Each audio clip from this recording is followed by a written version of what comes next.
of season you were having. I mean, let's be honest, you were on an MVP, season. Is there any extra motivation having that taken away from you, the way it was heading into this year to pick up where you left off, or maybe even exceed what you were doing last year? Yeah, I would say there's motivation not from it getting taken away, but me putting that on tape, and I had a lot of growth in those first 5 games to where I feel like you evolve as a player, and things were clicking at a high level, and I had a lot of thoughts at the time that were like, if I'm thinking about a golf swing, you have the good swing thoughts going on. Like, that's kind of pass rush, and I have these good pass rush thoughts, good good things going on, and I feel like that's just going to carry over, and I'm going to continue to build on that. And so I think a lot of people 20 seconds. That is kind of like my ceiling, but I still believe that, like, I'm going to continue to push for those greater heights. And I'm 24, I'm still a young dude, and I think I have a lot of I don't think that's the peak. That's the point. That was Aidan Hutchinson talking to the media on Friday, and it's interesting because I hadn't heard that section of the clip before. Mm-hmm. I had just heard him talking about, yeah, I'm clear, I'm good to go, I'm ready to rock. And I was like, all right, bet, let's go. You don't hear young athletes talk like that. I don't feel like you do. Like, really introspective, and says, look, like, I had it cooking, but I still got more to go. There's still more to give. What's the ceiling for this dude, man? Tyreek Skubal. I mean, honestly, like, he could be that level of dominant. And I was on the Lions show this Sunday, and shout out to Inside the Detroit Lions every Sunday here on Woodward Sports. Make sure you're watching it. Shout out. Filling in for Sean Belizean and Terry this weekend. And, listen, I'm not Aidan Hutchinson, right? But I loved football when I played. I loved sports. And I think a lot of us who grew up playing sports really have that fond love of it, and especially us here in the building, because we still want to be a part of it and we can only discuss it. I had knee surgery my junior year of high school. Double knee surgery, put me in a wheelchair for like 2 months, right? Damn. And sitting in that... Like Paul Pierce. Yeah, sitting in that wheelchair, watching my team practice, and then going to games, not being able to participate, just putting on my jersey, not my shoulder pads, not my helmet, not my pads, not getting ready to hit anybody.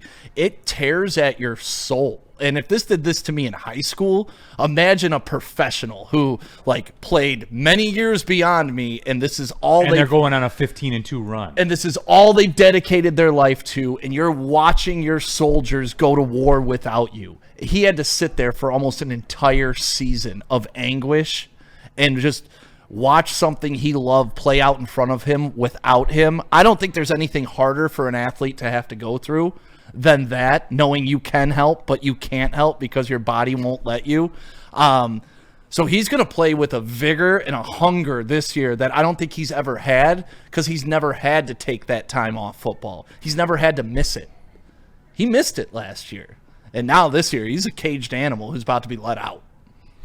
Woodward Sports, it took all of 11 seconds. Brad Holmes thinks Davenport's the answer at the other edge. Clown, SOL season, loading. I don't have the energy for that one today. I don't. No. Like, we fought that fight many times. I'm not going through there. Spenny, I'll put it on you, man. Also, I think we forget that. Where he was last year when he did go to... Do you think we forget it? We forget 7 sacks through 4 games. Yeah, he was on pace to have one of the most dominant seasons in the history of the NFL. Yeah. He would have broken the sack record and been Defensive Player of the Year, no doubt. It was impressive what he was doing, and especially how the defense was structured to push everything towards him. You saw it. Like, if you watch the games, go turn on the film with Aidan Hutchinson playing in them. He's so far off the end, so he gets the one-on-one matchup with the left tackle. Like, he'll be like 10 feet from It's almost the tackle. wide 9. He almost plays wide 9 by himself. And then put the other 3 guys and just have them collapse the pocket to push the quarterback to Hutch. And then obviously he was making it happen. So 7.5 sacks in 5 games was just absolutely nuts. That's what I feel the worst for him is. I know he said he's got another level to go to, and I believe him too. I think that's the level of player he is when you look at the top 3 edge rushers in the NFL. Aidan Hutchinson's going to be in there, but that was his year, man. Bears twice, rookie quarterback, no offensive line, Jaguars, Titans, like the schedule that they had lined up, Aidan Hutchinson would have had like 25 sacks on the year. The guy was set up for everything, so that's what hurts me the most. And what hurts the most? Being so close. they were. But no, it's. I think we forgot that, number one. We talk about it a lot, but I don't think we realize it. And to kind of chase that with this is, if there was improvement like that, and he's talking about he feels as though there'll be even more improvement this year. Yeah.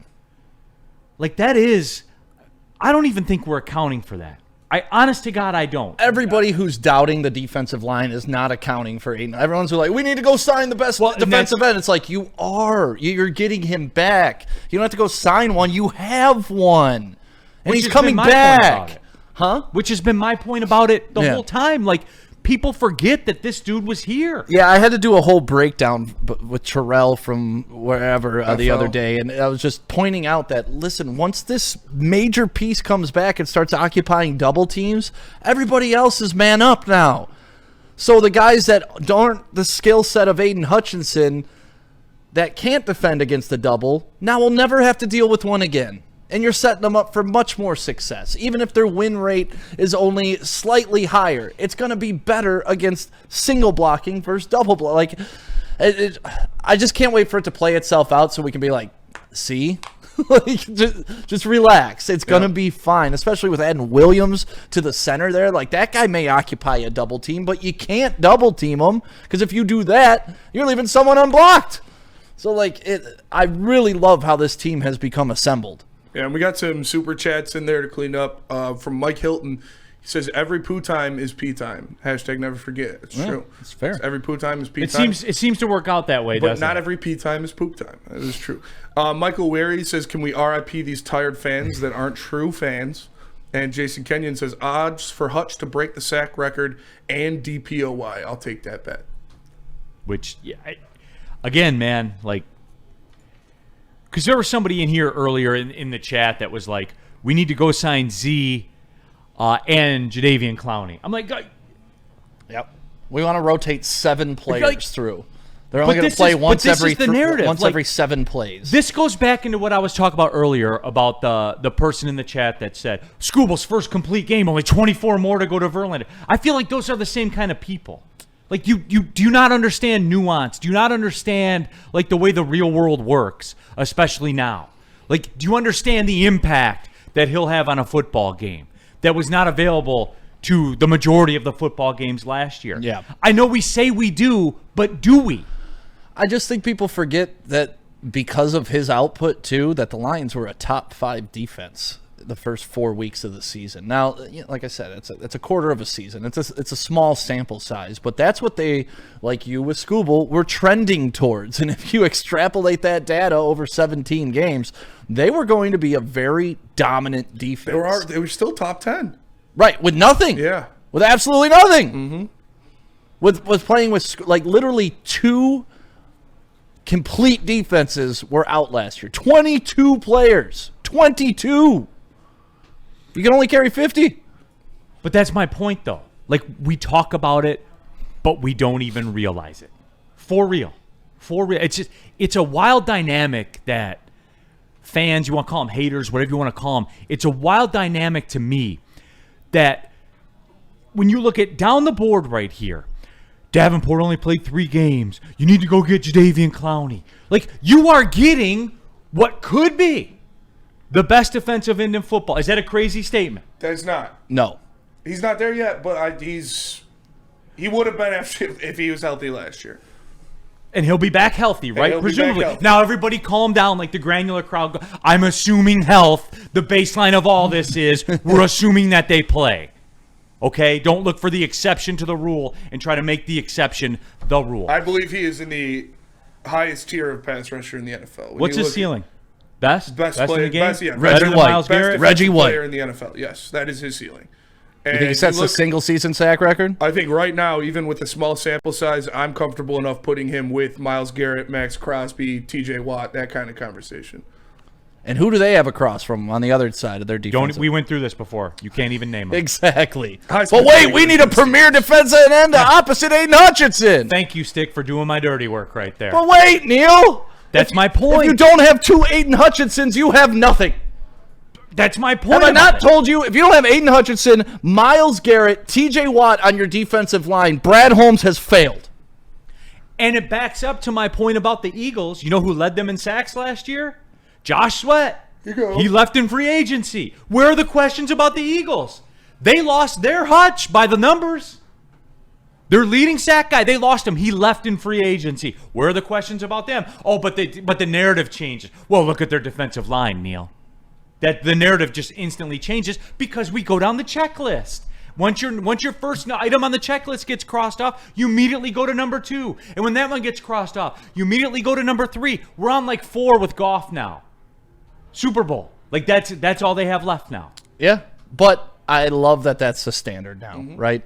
This is what we were talking about over the weekend. Me and Broder were talking about, like, the preseason doesn't matter anymore because you're not filling out a roster like you used to with the Lions. Remember, like preseason, who's the backup?